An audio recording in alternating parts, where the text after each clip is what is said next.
Hey, guys, how you doing?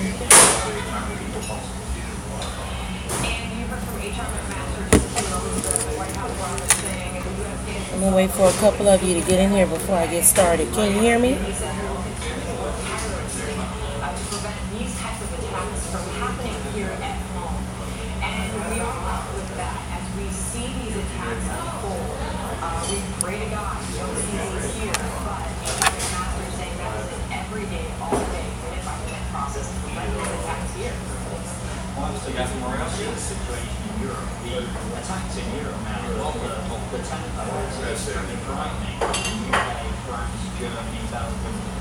You can hear me just fine, thank you. Great. I just wanted to just drop in and talk to you guys a little bit. Hey, what's going on, Senior Spencer? Kita, IKEA. Listen, you gotta call me when I get off this live feed, okay? I got some stuff I want to talk to you about. But I wanted to tell you guys, talk about what is, the difference between a 2-week program and a 3 to 4 month program in training coming into this industry, into this big bad world, if you want to call it that, of CDL drivers. Hey Terry, what's going on? I'm still waiting for you to call me back. Yes, you. Man, so first of all, let's talk about what you need when you come into training. I mean, and it's a clear mindset of knowing that basically you are going through what I call a boot camp, right? So when you're in boot camp in the military, you go to boot camp and you endure a certain time period that you're away from home. That's 2 to 3 months, 8 to 16 weeks, depending on what branch of the military you're going into, what specialty that you're going to, what's going to be your job title per se, So anyway, with that being said, yes, Terry, I'm putting you on blast. But with that being said, you guys need to know that when you take that leap of faith to jump out here to come into training for your CDL, just get it done. Your training can go from, depending on the school that you go to, realistically 3 weeks to 3 months. During that time frame, you're going to encounter a lot of information. It's a lot of information that that has to be absorbed, and it can be overwhelming. One, it's a brand new thing. Going for driving a little car or a big SUV, to now we got a tractor and a trailer, and everything that you have been taught thus far in reference to driving is total opposite. You drive your car, you go left, everything goes left with you. So when you're driving a truck, a tractor trailer, if I turn left, my trailer goes right, vice versa. So again, y'all have to forgive my little connection here. But again, we're talking about Jesus, this won't stop calling. But we're talking about learning a whole new animal, learning a whole nother concept of driving that is totally different from what you've been doing all along. So is it overwhelming? Yes, it is. And then you have those that have been away from home or have never been away from home. So now you're telling me I gotta absorb all of this information in a short period of time, right? I have to some kind of way pass a test within a week just to get your permit, Then I have to learn how to back a pre-trip, looking at an engine up under a hood of something that I didn't even know the difference between a carburetor and a water hose, or a water pump and I'm just saying, a power steering hose. I never even knew what that was. I have to learn all of this, plus drive this thing in a little time. That's overwhelming. Is it depressing? Yes, it can be. So those people that were in your ear saying, hey, what's going on? Hey, Craig, who else in there? Spicy. I don't know all y'all names, but I just want to get this information out real quick, okay? I see you, Trucker Brown. Again, you have all this information that you have to get, be able to maintain, keep up here, or retain, per se, in a short period of time. And yes, overwhelming it is. And then you find people that are away from home that have never left home. So everybody that was in your ear saying, hey, don't do it, you're a fool to do it, you can't do it, and then you have a bad day in training, and then you go home.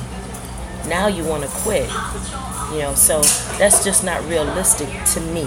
I say finish out your boot camp from start to finish, get it done, at least complete your program and get your license, you know what I mean? So we talk about the 2-week programs. 2-week programs are for somebody that was like me. You were in the military, or you grew up on a farm or something like that, and you've been driving tractor trailer, but you did not have to have your license.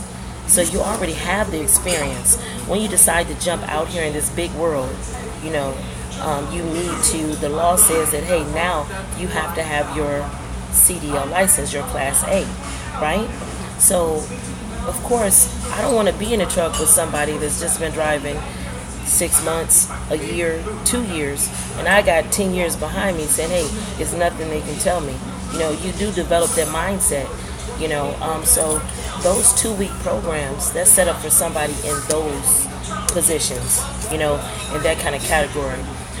But if you've never driven before, you got to wash out that, you got to get that in the back of your head and say, hey, I don't want, when you come in with the mentality of, I don't want to be in a truck with a stranger for 2 or 3 months, you got to get that out your head, because there is absolutely, you cannot be successful or as successful as you can in this business being in a truck for 2 to 3 weeks and had no prior experience. It is no way. It is no way. You'll stress yourself out even more. You may not even succeed if you don't have what we call a lifeline. Somebody you can pick up pick up the phone and call that has been in the industry to help you make it through, and then yet they're still walking you through the process as to where if you would have went through a program that had, baby steps, your baby steps, and you're a teenager, and you're an adult in it, and then they can teach you what to do along the way, right?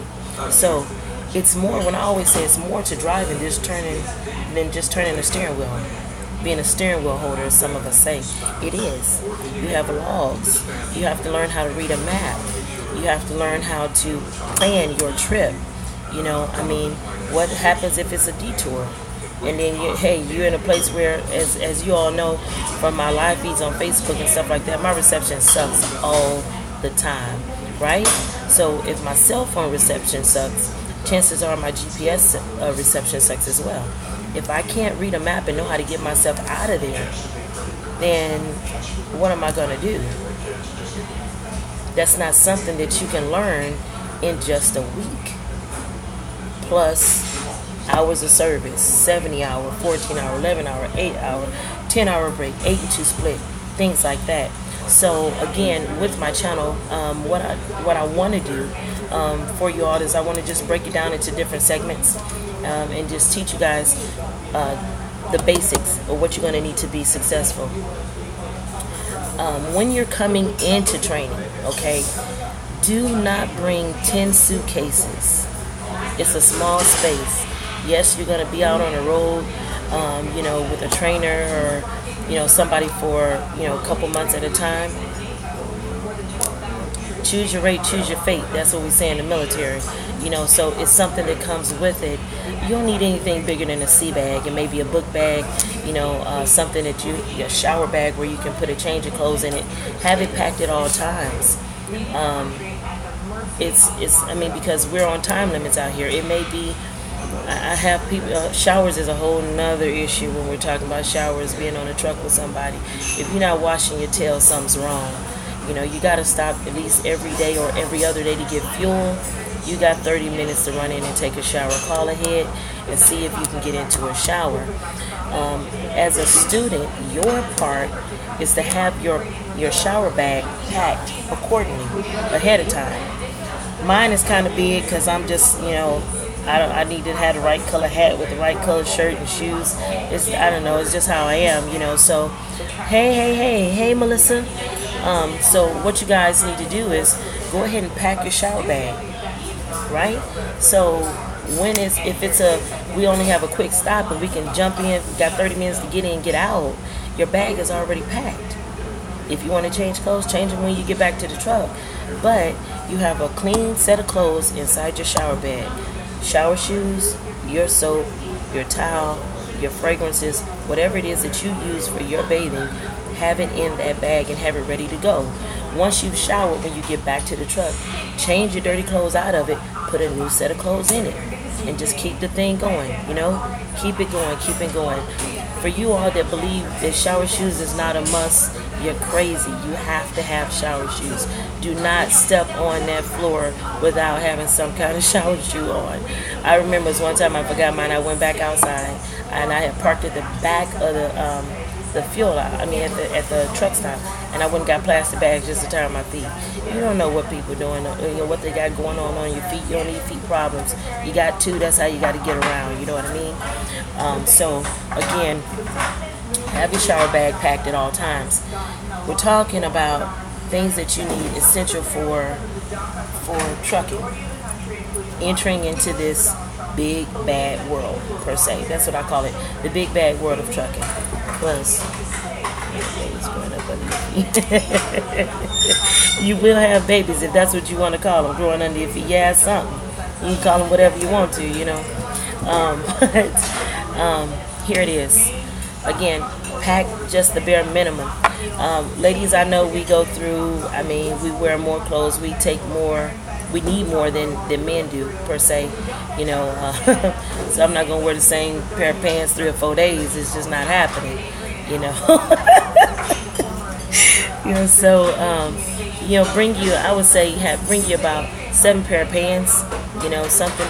Learn how to roll them up because it fits smaller into a sea bag, or into your bag. I'm saying sea bag because I was in the military, but roll it up. Bring you about 10 shirts. I like these little thin shirts right here because even the long sleeve ones, they fit real small. They don't take up much room. Have plenty of underclothes. I would say at least 10 days worth. Of underclothes in that way, and then of course your toothbrush, toothpaste, toothpaste, mouthwash, whatever. Again, what you need for your essentials, pack them, and that's all you need out here, man. That's it. That is all. A windbreaker, a hoodie, and a big coat. That's all you need.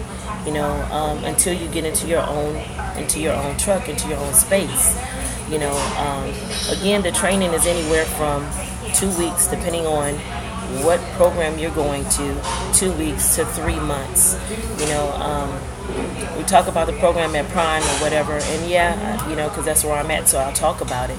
The first couple weeks is your PSD stages. Your PSD stages, roll out outfits together. That's right. Yeah. Your PSD stages is Prime Student Driver. That's anywhere from 2 weeks, 14 days minimum, to 6 weeks, of which you only get paid for 4 weeks of that. Okay? That's how long it takes you to acquire your CDL license. How long it takes you to get the skills that you need to pass your test successfully to go into the next stage of training. Okay? Where you're basically running as a team at that time. So some people can test out in 2 weeks. Some people need 3, 4, and some people need 5. We all learn at different levels. Some learn faster than others. So in another video, I'll break that down as well. Once you acquire your license, then you need to go into another stage of training, which is TNT, and that is trainee and trainer. So what that is where we are basically running as teams. During the first stage, PSD, I'm teaching you the engine, your pre-trip, from the rooter to the tutor is what I call it, the front of the truck to the back of the trailer. I'm teaching you all those parts, what to look for, everything's properly mounted and secured. If it's rubber, there's no abrasions, bulges, or cuts, okay? metal, it's not cracked in or broken, or glass, that kind of way. Then we also have, then I'm teaching you how to back, okay? And there is a total of 6 maneuvers, okay? 6 maneuvers. The first maneuver, of course, you have to straight line back. If you can't straight line, you can't do nothing, all right? Then there's offset. It's basically your straight line, but you're doing it from the space over, okay? So you're offset the original space that you have to come into. You're going to do that from either the blind side, which is your left side, or your driver's side, or the your sight side, forgive me, sight side, which is your driver's side, or the left side, or your blind side, which is the right side, of course, the passenger side that you can't see.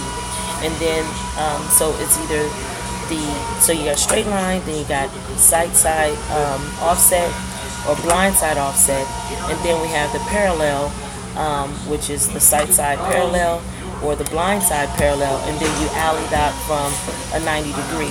You have to be able to master all of those moves because you're going to get 3 of those in your test. Definitely the straight line, one of the 2 offsets, and one of the 3 final maneuvers, which is sight side, blind side parallel, or the alley dot.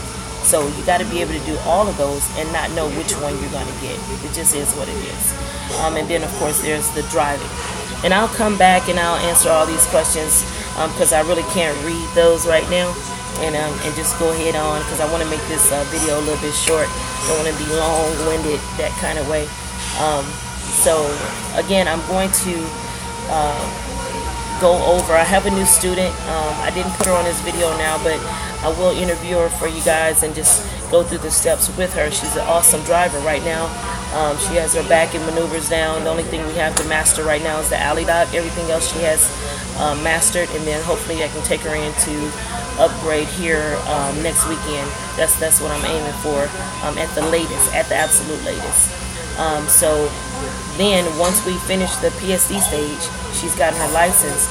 Now we get to teach her everything else. You know what I mean? So now I'm teaching her how to maintain her clock. And then map reading, customer service, trip planning.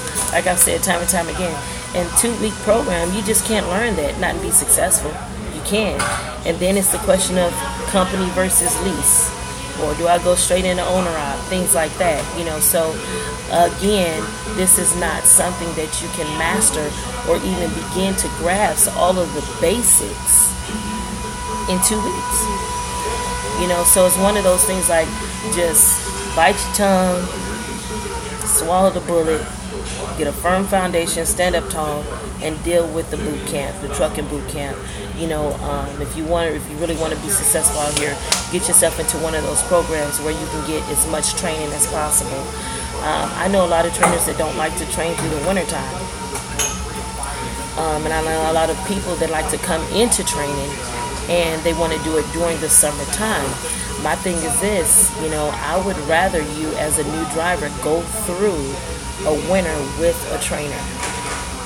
Go through a winter with somebody, you know, then that way you know how to handle things. You know, you could drive all year long, all summer, winter, fall and spring, but when winter, and think that you got it, but when winter hits, it's totally different. It's a total different ball game. It really is. We have to change our mindset. So winter driving will be another video. Some of you guys hit me up on my inbox on Facebook and let me know some things, some topics that you guys want me to go over, and I'll definitely do that. I'm working on that. Again, I am going to try to drop 3 videos a week. That is the most I'm going to do. I don't want to overwhelm you guys with the same thing and just be rambling on and on and on and on, okay? So 3 videos a week. If it's something that you guys want me to talk about, get some information on it for you, just let me know. Hit me up. Send me an email. Send me instant messenger on Facebook or even on here, you know, and then I'll get back with you. What else was it? Let's see. In picking a trainer, we're talking about trainers again. In picking a trainer or training, you got this list. You want a perfect trainer, okay? And I say this all the time. These are my numbers, of course. Disclaimer. My numbers, my opinion, my statistics, okay? You have a list of 10 items and you're looking for a trainer, you get 8 good ones, and 2 of those things on that list that trainer has, those qualities, is going to burn you up. But you got the best 8. It's a good fit, man. It's a good fit. I don't want you guys to get in a situation also where you're not saying anything. We find it that, get a lot of, I sit on the driver advisory board at Prime, and then also just because people reach out to me, I find out about a lot of issues after the fact. And it's like, why didn't you say something then and we could have fixed it? So if you're going through something, say something. Now, mind you, you can't be somebody just, nitpicking this little stuff here and there. You got to get a backbone, get a voice, and say, no, this ain't how it's going to go down. This is not how it is. This is not right. At the same time, you have to learn that balance between humbling yourself as well. You're in somebody's truck. If I don't want you to wear shoes from the seat back, then either get you some socks if your toes is ugly or something. I'm just saying, if that's the issue, if I don't want you wearing shoes there, from the seat back, then that's how I run my truck. You know what I mean? If when I stop, every time I stop, I'm blowing out my truck, because I have a little air hose behind it, then that's what we do. Those are the rules on my truck. If you choose to run your truck differently, once you get on your truck, that's your choice. But again, you're in boot camp, all right? Now, you don't have to settle for disrespect. Somebody yelling at you, cussing at you, something like that, if it's that bad. You don't have to deal with that, okay? Now we have a problem. It's professionalism versus crap, so then we need to deal with that. But if it's just that, they keep it too cold in their truck, it's their truck. Put on a sweatshirt or something, wrap up in a blanket, ultimately, see, your uncle got the worst feet. Oh man, I shouldn't have read that comment. Oh sweet Jesus, I ain't gonna be able to keep talking to y'all. But anyway, I'm just saying, learn to respect others in their space. Also know when it becomes a disrespect to you and your person, and just hang in there, finish out your boot camp time, all right, and then get in your truck and do it however you want to do it, because at that point you're the captain of your ship. Okay, the rules apply. Whatever rules you lay down in your truck, that's your foundation, that's your home, so they have to abide by it. So yeah, that's all I got for you guys right now. I love you. I love you. I love you. Keep it safe. Stay between the mustard and the mayonnaise. All right, keep it between the mustard and the mayonnaise. Until the next time, I'm hanging up.